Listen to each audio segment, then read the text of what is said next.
खबरनामा भारत। अभी हम बिहार में हैं, मुजफ्फरपुर डिस्ट्रिक्ट में बोचहां विधानसभा। यहाँ से द पुलर्स पार्टी के उम्मीदवार है अभिमन्यु कुमार जी, जिनसे हम बातचीत करेंगे। खास तौर पे इस पार्टी के बारे में हम बताएं।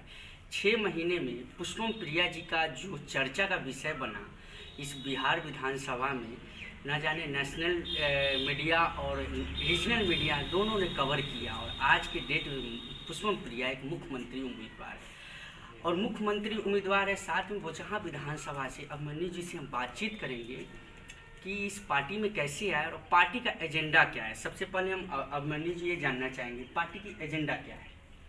पार्टी बस चाहती है कि विकास हो, हमारा प्रदेश विकसित हो और जो हमारा एक बन के रह गया है हम लोगों के लिए बिहारी शब्द, बाहर में दिल्ली हो चाहे मुंबई हो, इसको बदला जाए। और अब कोई अगर बिहारी कहे तो रिस्पेक्ट से कहे और हमको लगे कि यार कोई हमको सम्मान दे के कह रहा है बिहारी। इसलिए हमारे पार्टी का एजेंडा क्या है, मतलब रिस्पेक्ट के भाव से लोग हमें देखें। ठीक है, ये बात हम समझ गए। लेकिन दूसरी बात ये भी है कि बोचहां विधानसभा से आप चुनाव लड़ रहे हैं, आपके सामने बहुत ही दिग्गज कैंडिडेट खड़ा है, इसके बारे में क्या कहना चाहेंगे। ये जो दिग्गज आप कह रहे हैं तो कहाँ से दिग्गज हो गए ये दिग्गज ने आज तक बोचहां को दिग्गज क्यों नहीं बनाया। ये जो बोचहां विधानसभा क्षेत्र है, 40 साल तक लोगों ने राज किया है, दिग्गज तो वो हो गए, लेकिन बोचहां को दिग्गज क्यों नहीं बनाया। यहाँ के जो युवाओं हैं उनको नौकरी क्यों नहीं दी आज तक। अगर आप चले जाएंगे बोचहां विधानसभा क्षेत्र में तो एक पंचायत में जाके आप ढूंढेंगे तो 10 को गवर्नमेंट जॉब बहुत मुश्किल से मिलने वाला है। बाकी सारे के सारे युवा जो है बेरोजगार घूम रहे हैं। युवा बेरोजगार रहेगा तो देश कैसे आगे बढ़ेगा, बिहार कैसे आगे बढ़ेगा। जब तक बेरोजगारी खत्म नहीं होगी, जब तक रोजगार नहीं मिलेगा लोगों को, न उनका परिवार चलेगा न देश चलेगा। तो ये दिग्गज किस बात के हुए। ये मेरी नजर में एक तुच्छ मानसिकता के लोग हैं जो जात पात में लोगों को बांटते हैं और सिर्फ जात पात करके लोगों को बांट के अपनी वोट की राजनीति करते हैं और अपनी राजनीति चमका के अपनी झोली को भरते हैं। और भ्रष्टाचार से ये लोग एकदम, इन लोगों के नस में ब्लड नहीं भ्रष्टाचार दौड़ता है। ये लोग ऐसे लोग हैं, ये दिग्गज नहीं हुए, ये लोग चोर बेईमान नेता है। एक और बात जानना चाहेंगे अभिमन्यु जी, खास तौर पे बाढ़ का मुद्दा आपने उठाया और किसान के ऊपर आपने मुद्दा उठाया। इस बार तक किसान के फसल ऐसे भी गए काम से। और दूसरा बात कि बाढ़ में कभी कोई नेता, बहुत सारे प्रत्याशी खड़ा हो रहे हैं, कभी आप लोगों से मिलने आए हो। आते हैं, बहुत सारे नेता आते हैं, लेकिन ये सब लोग आते हैं सिर्फ अपनी राजनीति चमकाने के लिए आते हैं। ये जो आपदा यहाँ पे आती है, बाढ़ हो या फिर सुखाड़ हो, जो भी हो, ये इनके लिए अवसर होता है। ये तो चाहते हैं कि यहाँ पे बाढ़ आए, हम जाके उनको चूरा मीठा बांटे, फोटो खिंचवाए और फोटो खिंचवा के हम अगले चुनाव में उनसे इस फोटो के बदले, इस चूरा मीठा के बदले वोट ले सकें। असल में ये जो आपदा उन लोगों के लिए है वो अवसर है, हमारे लिए आपदा है, उनके लिए अवसर है। अगर ये लोग चाह लेते, जो लोग सत्ता में बैठे हुए हैं, ये लोग चाह लेते तो ये बाढ़ जो है ना, ये आता हमारे यहाँ कंट्रोल में आता, खेतों में आता, हमारे जरूरत के हिसाब से हमारे खेतों को मिलता। इससे फायदे ये होते कि हमारा किसानी भी जगमगा जाता, लोग किसानी से खुश होते, सुखाड़ नहीं होता, बाढ़ से बह नहीं जाता, एक समान रहता ना चीजें। ये लोग अगर चाह लें, अगर बांध बनवा दे समय से, जितना पैसा ये लोग आपदा विभाग से ले लेते हैं हर साल हजारों करोड़ आपदा विभाग से ये लोग पैसे लेते हैं, अगर उस पैसे को ये लोग बर्बाद ना करें, ये लोग तो क्या करते हैं, अपना 60% 40% अपना रख लेते हैं। ये लोग परसेंटेज पे काम करते हैं। गवर्नमेंट का जो भी फंड आता है ना, ये लोग परसेंटेज अपना तय करके रखते हैं कि इस में से मेरा इतना परसेंट रहने वाला है ना, और उसके बाद बाकी जो है देते हैं। उसमें से भी जो नीचे के पदाधिकारी लोग होते हैं वो बाकी वो लोग खा जाते हैं। जनता तक पहुंचते पहुंचते 100 रुपया जो है 1 रुपया बन चुका होता है। उसमें विकास क्या होगा। अगर ये लोग चाह ले बांध बनवा दे। अच्छा, मुझे एक बात बताइए, लोग कहते हैं या फिर ये पॉलिटिशियन कहते हैं कि नेपाल पानी छोड़ता है तो बिहार दह जाता है।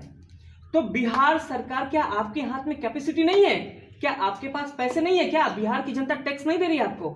आप ऐसी सुविधा क्यों नहीं करते कि आप भी उस लायक हो सके जो पानी कहीं और छोड़ सके। आप ऐसा नहीं कर सकते क्या। अगर आप बांध बना के रखेंगे, आप पुल पुलिया बना के रखेंगे, तो आप भी तो पानी को मोड़ सकते हैं, आप भी तो पानी को सही दिशा दे सकते हैं। जहां पूरे बिहार में आप देखे होंगे, अभी बाढ़ वाली बात बता रहा हूं कि कोई जिला बहुत डूब गया है, कोई थोड़ा कम डूबा है। अगर हम आपस में भी ट्यूनिंग कर लेते हैं, थोड़ा थोड़ा पानी बांट लेंगे सभी जिले में, तो बराबर हो जाएगा ना भाई, है ना। और अगर हम नहीं, ये जो नाला है, नदी है, इन सबको साफ सुथरा करा के अच्छा नाला का निर्माण करेंगे तो पानी जाहिर सी बात है कि हमारा पास आउट होता जाएगा, निकलता जाएगा। लोग लेकिन इन लोगों की नीयत वैसी नहीं है। अगर ये लोग करना चाहे तो बहुत विकास हो सकता है और बाढ़ की समस्या से सालों के लिए मतलब जो है सो कि छुटकारा पाया जाता है, हमेशा के लिए। बल्कि करना नहीं चाहते, कोई करना नहीं चाहते ये लोग। ठीक है, एक बात जानना चाहिए। करना नहीं चाहते हैं, इसलिए नहीं करना चाहते हैं क्योंकि आपदा विभाग से ये जो हजारों करोड़ रुपए महीने हर साल आते हैं ना इन लोगों के पास में, जिनसे इनका जेब बढ़ता है, वो कैसे आएगा फिर इनके पास में। आम जनता तो, उन लोगों को लगता है कि आम जनता बेवकूफ है, आम जनता कुछ समझेगी नहीं। लेकिन अब बिहार के युवा जो हैं वो जाग चुके हैं, उनको नौकरी चाहिए, उनको विकास चाहिए, उनको हर चीज, हर एक कुव्यवस्था से छुटकारा चाहिए। और सबसे बड़ी बात कि वो ऐसे पॉलिटिशियन का साथ अब नहीं देना चाहते हैं। बिहार में जितने भी लीडर हैं, टॉप के लीडर हैं, मुख्यमंत्री पुष्पम प्रिया ही क्यों रहेंगी जिनके हम साथ दे सके, क्या कारण है? क्योंकि पुष्पम प्रिया चौधरी एक नेक और सही इरादा लेके आई हैं और बहुत पढ़ी लिखी हैं। उनका एक मिट्टी का प्रेम जो उनको लंदन से बिहार वापस खींच के लेके आया। इतना पढ़ाई करने के बाद कोई भी आदमी हो, बिहार से अगर आप एक बार निकल जाते हैं तो वापस आप आना नहीं चाहेंगे, क्योंकि बिहार को इन लोगों ने ऐसा बना दिया है, एकदम से गंदा बना दिया है, एकदम से दूषित बना दिया है। एक बार कोई बिहार से बाहर निकल जाए तो दोबारा बिहार आना नहीं चाहते हैं।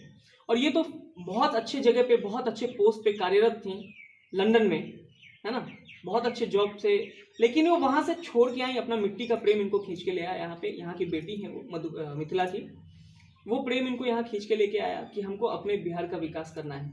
ये जो बिहारी शब्द हमारे लिए अपमान है उसको सम्मान में बदलना है। कहीं ना कहीं उन्होंने जिस कंट्री में थे, यूनाइटेड कंट्री में, उन्होंने भी झेला इस सब को। नहीं, मैडम का एक बयान आया था जिसमें हमने सुना था कि मैडम ने ये कहा कि फॉरेन कंट्री में बिहारी क्या होता है, मराठी क्या होता है, उनको नहीं आइडिया है, उनको पता भी नहीं है, वो लोग ज़्यादा इस पे जोर नहीं डालते हैं। लेकिन भारत में ही, हमारे भारत में ही ऐसे जगह हैं जहाँ पे हम जाते हैं तो हमको धुतकारा जाता है। कहीं भी हम जाते हैं बिहारी बन के कि हम बिहारी हैं तो हमको गाली दी जाती है। और या फिर भारत देश का कोई भी एक नागरिक अगर फॉरेन में भी है तो उनकी मानसिकता कहीं ना कहीं वैसी रहती है, थोड़ी बहुत वैसी रहती है। एक असर पड़ता है कि हम कहीं कंट्री में बाहर आए हैं, पढ़े लिखे हो गए हैं, ग्रेजुएट हैं, एजुकेटेड हैं, पढ़े लिखे हैं, जॉब कर रहे हैं, तो थोड़ा बहुत फर्क आता है। लेकिन बहुत ज़्यादा जो है सो कि क्लियर नहीं हो पाता है। लोग बिहारी को एक तरह से गाली सूचक शब्द कहते ही हैं। ठीक है, अभिमन्यु जी एक बात जानना चाहेंगे। 5 साल के जो सिटिंग कैंडिडेट है, अभी 5 साल का ब्यौरा आप किस तरीके से देखते हैं, क्या लग रहा है आपको? एमएलए की बात कर रहे हैं? जी जी। आप सड़क पर चले जाइए, सड़क पर जाने के बाद अभी जो सड़क बना है उसकी हालत देख लीजिए, बिजली की हालत देख लीजिए, और यहाँ से लेके पूरे पंचायत में आप घूम जाइए, आपको हर गांव में अगर 400 घर है ना तो उस 400 घर में से 300 घर आपको मिलेगा फूस का। 300 घर मिलेगा आपको फूस का। इसलिए फूस का घर मिलता है। ऐसा नहीं कि उनको इंदिरा आवास मिला नहीं है, ऐसा नहीं कि उनको इंदिरा आवास मिला नहीं है, मिला है। लेकिन आपको पता है कि उनके पास वो मकान क्यों नहीं बन पाया? नहीं बनने का कारण ये है कि जितना पैसा उनको इंदिरा आवास के लिए दिया जाता है उसमें से 30% तो ले लिया जाता है। घुसखोरी चलती है। बिल्कुल 30% तो ले लिया जाता है। अब जहाँ पे 1 लाख में आज के ज़माने में घर कैसे बनेगा? राइट नाउ जो पोजीशन है, ईंटा इतना महंगा है, गिट्टी इतना महंगा है, बालू इतना महंगा है, लेबर इतने महंगे हैं, है ना। हालांकि लेबर जो मजदूर है उनको तो खैर पैसा ही नहीं मिलता उनकी मेहनत के हिसाब से। 400-500 कोई बहुत ज़्यादा बड़ी रकम नहीं है। दिन भर ईंटा ढोने के बाद भी जो है 400-500 मिलता है, ये कोई बड़ी बात नहीं है, कोई बड़ा रकम नहीं। लेकिन जो इतना महंगा सब चीज़ हो गया है, अभी बालू का रेट आपने सुना होगा, आसमान छू रहा था। ऐसी स्थिति में जब आपको 1 लाख के बदले आपको 7,000 से ऊपर का CFT है शायद, हाँ यही कुछ है। तो मैं ये कह रहा हूँ कि अगर 1 लाख रुपए मान लीजिए आपको निर्धारित किया सरकार ने इंदिरा आवास कि 1 लाख रुपए हम आपको देंगे, और आपको उसमें से मिला कितना? 70,000। 30,000 उन लोगों ने अपना परसेंटेज काट लिया, है ना। तो अब उसमें से आप मुझे बताइए कि उस 70,000 में आप क्या बनाएंगे? आप उस 70,000 में क्या बनाएंगे? कुछ नहीं बना पाएंगे आप। कुछ नहीं बना पाएंगे। ठीक है, लंबा होते जा रहा है। एक और बात है कि बोचहा विधानसभा में खास तौर पे दलाली घुसखोरी काफ़ी है। ब्लॉक में आप चले जाइए, हर एक कदम पे आपको दलाल मिलेंगे कि भैया हम 100 रुपया लेंगे, 200 लेंगे, 500 लेंगे, आपका हम जातीय आवासीय बहुत सारा चीज़ें हैं जो हम आपको हैंड टू हैंड बना कर दे देंगे। एक ये रीजन है बोचहा विधानसभा में जो ज़्यादा चलती है। दूसरा है कि दारू माफिया जो है आपके बोचहा में, ये कैसे खत्म होगी? ये घूसखोरी और दलाली जो है ये सिर्फ बोचहा में नहीं है, पूरे प्रदेश में है। जी जी बिल्कुल, लेकिन हम जिस तरीके से देखते हैं ये तो ब्लॉक, आपका ब्लॉक है तो हम ब्लॉक के हिसाब से बात करेंगे, आपके विधानसभा के हिसाब से हम बात करेंगे। जो आपके विधानसभा में कमी है वो आपसे हम पूछ रहे हैं। बिल्कुल। तो घूसखोरी पूरे प्रदेश में है, आप मेरी बात कर रहे हैं ठीक है, पर पूरे प्रदेश में घूसखोरी है और पूरे प्रदेश में अच्छी सरकार आनी चाहिए। पुष्पम प्रिया चौधरी जैसी मुख्यमंत्री उम्मीदवार जो हैं वो मुख्यमंत्री बन के आनी चाहिए। और जब ऐसे लोग आएंगे सत्ता में तो ये सब चीज़ें जो हैं, भ्रष्टाचार, घूसखोरी, ये सब जड़ से ख़त्म हो जाएगी। और आज के समाज को जो है भ्रष्टाचार ही रोक रहा है। भ्रष्टाचार दीमक है जो खाए जा रहा है पूरे समाज को। लोगों की नौकरियां खाए जा रहा है, लोगों का उम्र जवानी खाए जा रहा है, लोगों की बहन बेटियों की शादी अच्छे घर में नहीं हो रही है। ये सब चीज़ में कहीं ना कहीं सरकार के बीच में, पदाधिकारियों के बीच में और हर सरकारी कार्यालय में जो घूसखोरी का धंधा चल रहा है ये वो है। इसको जड़ से ख़त्म करना होगा और हमारी मैडम इन सब चीज़ों को ख़त्म करेगी। हम सब लोग ख़त्म करेंगे, हम जितने युवा हैं वो सब लोग मिलकर इसको ख़त्म करेंगे। सरकार अपने कामों में विफल रही है। बिल्कुल। लास्ट सवाल आपसे, अगर आप द पुलर्स पार्टी के एक सेकंड आपको रोकना चाहूँगा। आपने शराबबंदी की बात की थी, मैं उसको बोलना भूल गया था। शराबबंदी असल में बिहार का सबसे बड़ा आय का स्रोत है शराब, था, अभी नहीं है। शराब से सरकार को बहुत ज़्यादा टैक्स आता था। अगर उस टैक्स को सरकार सही तरीके से यूज़ करती, सबसे पहली बात की सरकार ने उसको बंद करके बहुत गलत किया। उसको बंद नहीं करना चाहिए था, ये बहुत बड़ी बात मैं कह रहा हूँ। सरकार को शराब बंद नहीं करनी चाहिए थी। शराब बंद करने से बिहार का बहुत नुकसान हुआ है। नुकसान मैं बता दूं आपको कि जितने भी फॉरेनर आते हैं हमारे यहाँ, टूरिज्म से आप तो जानते हैं कि किसी भी प्रदेश को फायदा होता है टूरिज्म से। जब बाहर के लोग हमारे यहाँ घूमने आएंगे, देखने आएंगे, तभी हमको फायदा होगा, हमारे लोगों को रोजगार मिलेगा, उनको कमाने का मौका मिलेगा। तो कोई भी टूरिस्ट कहीं जाता है तो क्यों जाता है? हम जाएं कहीं, ऐश करें, आराम करें, खाएं पिए, इसलिए आता है। तो एक तो शराबबंदी की वजह से हमारे यहाँ टूरिस्ट आना बंद हो गए। हमारे यहाँ बहुत सारे ऐसे स्थल हैं, धार्मिक स्थल है, जहाँ लोग आते हैं, पूजा पाठ के भाव से आते हैं। लेकिन बहुत सारे ऐसे जगह भी हैं जहाँ लोग एंजॉय करने के लिए आते हैं, जो हमारे यहाँ खत्म हो चुका है। बाहर से लोग आना बंद हो गया, हमारे यहाँ पैसा आना बंद हो गया है। उसके बाद जो शराब पे टैक्स आता था वो टैक्स भी बंद हो गया है। और एक और बात बता दूं कि जितना शराब पहले बिकता था, जो लोग पहले एक छोटा सा नीप पी लेते थे, आज उनको मजबूरी में एक क्वार्ट लेना पड़ता है। अगर नीप ना मिले तो मजबूरी में एक क्वार्ट लेना पड़ता है। और इस डर से कि भाई कहीं पकड़े ना जाए, तो पहले नीप पी के काम चलाते हैं, तो पकड़े ना जाए तो एक काम करते हैं, पूरा क्वार्ट खत्म कर लेते हैं, इसको फेंक देंगे। तो क्वार्ट पीना पड़ता है लोगों को। आज मिल रहा है, कल मिले न मिले, हाँ, इसके भी बहाने।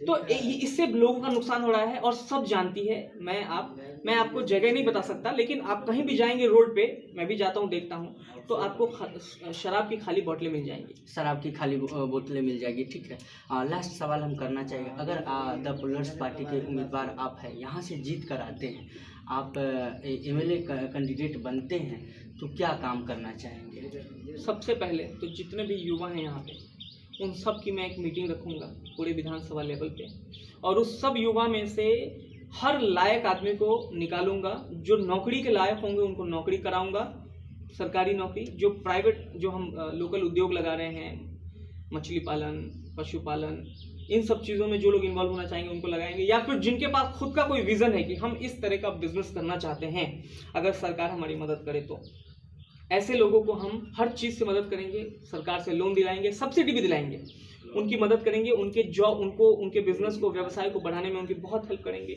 और जब तक युवा नहीं बढ़ेगा आगे, तब तक हमारा राज्य, हमारा प्रदेश, हमारा देश नहीं आगे बढ़ेगा। तो इसलिए हम युवाओं पे सबसे पहला फोकस करेंगे। दूसरी बात, लोगों के पास रहने के लिए घर नहीं है, फूस का घर है, उस फूस में शौचालय करने के लिए बाहर जाते हैं, बीमारी मिलता है उन लोगों को। और भी बहुत सारी चीज़ें हैं, रेप देख ही रहे हैं आप, दिन भर कोई महिला शौच के लिए जाती है, उसका रेप हो जाता है, इस तरह की बहुत सारी घटनाएं हैं। तो सब इसके बाद हमारा काम होगा कि हर प्रत्येक परिवार को एक 3 कमरे का एक मकान हर प्रत्येक परिवार को, जिसमें एक शौचालय, पानी की सुविधा, बिजली की सुविधा अच्छे से करके और उनको दिया जाएगा। उसके बाद महिलाओं के लिए लोकल स्तर पे यहाँ पे जो महिलाएं चाहती हैं कि हम कुछ काम करें, अपना कुछ उद्योग करें, या फिर जिनकी आर्थिक स्थिति खराब है, महिलाओं की जिनके पास पैसे की कमी है, अपने बच्चे को अच्छे स्कूल में नहीं पढ़ा पा रही हैं, तो हम लोकल स्तर पे ही कढ़ाई, सिलाई, बुनाई और पंखा, हाथ का पंखा बनाना, ऐसे घर का बहुत सारा ऐसा काम हम रोजगार लेके आएंगे जो उनके घर में बैठ के वो कर पाएंगे और उससे उनको फायदा होगा, उनकी आर्थिक स्थिति सुधरेगी, उनको आत्मसम्मान मिलेगा। और महिलाओं को आत्मसम्मान नहीं मिलेगा तब तक सर, जब तक एक माँ मजबूत नहीं होगी उसका बेटा मजबूत नहीं होगा। तो इसलिए हम हर उस माँ को मजबूत करेंगे, हर उस औरत को आत्मसम्मान दिलाएंगे, ताकि हमारे जैसा बेटा, उनका कोई भी हो, वो मजबूत होके इस करप्ट समाज में रह रहे नेताओं से लड़ सके। आपने महिला की बात की, जिक्र की। आज भी हमारे समाज में महिला को जो दर्जा मिलना चाहिए वहाँ समाज में नहीं मिल पाते। घर में ही हम रखते हैं, कहीं ना कहीं घर से बाहर नहीं निकलने देते, क्योंकि एक डर बना रहता है हर एक परिवार में कि हमारी बच्ची अगर निकल रही है तो 6 बजे के बाद कितने बजे आएगी, डर अंदर से हो जाता है। अभी हम हाल फिलहाल के आप ही के क्षेत्र की बात कर रहे हैं। मेडिकल से 6 किलोमीटर आगे 2 बच्ची को मार के फेंक दिया गया था। हमने खबर किया, हमने भी देखा उसको। ये ऐसे लोगों की मानसिकता को हम कैसे चेंज कर सकते हैं जो ऐसे ऐसे बच्ची के साथ गलत व्यवहार करते हैं? या यूपी का भी अब हाल फिलहाल कांड देख लीजिए, ऐसे लोगों को आप क्या कहना चाहेंगे? देखिए, ये सारी जो घटनाएं हैं आप जो बोल रहे हैं बहुत निंदनीय है, बहुत दुख होता है इन सब चीज़ों को देख के। इन सबको हमें बदलना होगा। इन सबको बदलेंगे कैसे? जब तक हम महिलाओं को आत्मनिर्भर नहीं बनाएंगे, हमारी बहन, हमारी बेटी, हमारी माँ जब तक आत्मनिर्भर नहीं बनेगी, तब तक समाज में उनको बराबरी का दर्जा नहीं मिलेगा। बराबरी कहने का मेरा मतलब है कि जब कोई भी आदमी शादी करके एक औरत को अपने घर पे लेके आता है तो उसको लाता है और सिर्फ घर के कामों में इन्वॉल्व करा देता है। वो खुद बाहर के काम में बिजी हो जाता है और पत्नी उसकी घर के काम में। मेरे कहने का मतलब है कि एक रिस्पेक्ट दोनों के लिए एक निकलना चाहिए। अगर वो आदमी बाहर काम करने जा रहा है तो उस आदमी को ये ख्याल होना चाहिए कि मेरी बीवी भी मेरे घर में मेरा काम कर रही है। ये नहीं लगना चाहिए कि मेरी पत्नी है, चलो करके दो। हर आदमी को ऐसा होना चाहिए कि मैं भी जिस तरह से बाहर से पैसे कमा के लाता हूँ, वैसे मेरी पत्नी मेरे घर में मेरे पैसे का सही उपयोग करेगी। ये दोनों चीज़ें होनी चाहिए। दूसरी बात कि समाज में लोगों को इक्वालिटी, महिलाओं को बराबरी मिलना चाहिए हर चीज़ में, चाहे वो जॉब हो, कोई भी जॉब हो, गवर्नमेंट जॉब हो, प्राइवेट जॉब हो, किसी भी सेक्टर में जॉब करना हो, उनको बराबरी का मौका दीजिए। उनको स्कूल में पढ़ने के लिए बराबरी का मौका दीजिए। उनको हर एक संस्थान में, जैसे karate, judo karate, dance, acting, हर चीज़ में उनको बराबरी का मौका जब तक नहीं मिलेगा, समाज से ये सब चीज़ खत्म नहीं होगा। और हमारी मैडम पुष्पम प्रिया चौधरी नारी शक्ति को बराबर का हिस्सेदार बनाएंगी इस प्रदेश के विकास में। जब तक नारी शक्ति इन्वॉल्व नहीं होगी, जब तक महिलाएं, हमारी माता, हमारी बहन, हमारी बेटी हमारे साथ खड़ी होकर हमारे कंधे से कंधे मिला के नहीं चलेगी, इस प्रदेश का विकास होना भी नामुमकिन है। तब तक इस प्रदेश का विकास भी नहीं होने वाला है। इसलिए हम, हमारी पार्टी, हमारे सभी लोग चाहते हैं कि हमारी जो माताएं बहनें हैं वो हमारे साथ, हमारे काम में, हमारे हर चीज़ में कंधे से कंधा मिला के चले, और हम उनको ये पूरा मौका देंगे। तो ये थे द पुलर्स पार्टी के उम्मीदवार बोचहां विधानसभा से अभिमन्यु कुमार जी, जिनसे हमने बातचीत किया। बहुत ही बेबाकी तरीके से इन्होंने जवाब दिया। खास तौर पे महिला सुरक्षा हो या एजुकेशन सिस्टम हो, इन पे इन्होंने बहुत ही बेबाकी तरीके से बातचीत की। और अगर इनकी पार्टी अगर जीत के आती है, अगर एक कैंडिडेट बन के आते तो बेरोजगारी है ख़त्म करेंगे, भ्रष्टाचार ख़त्म करेंगे। कैमरामैन रवि के साथ मैं राजीव गुप्ता।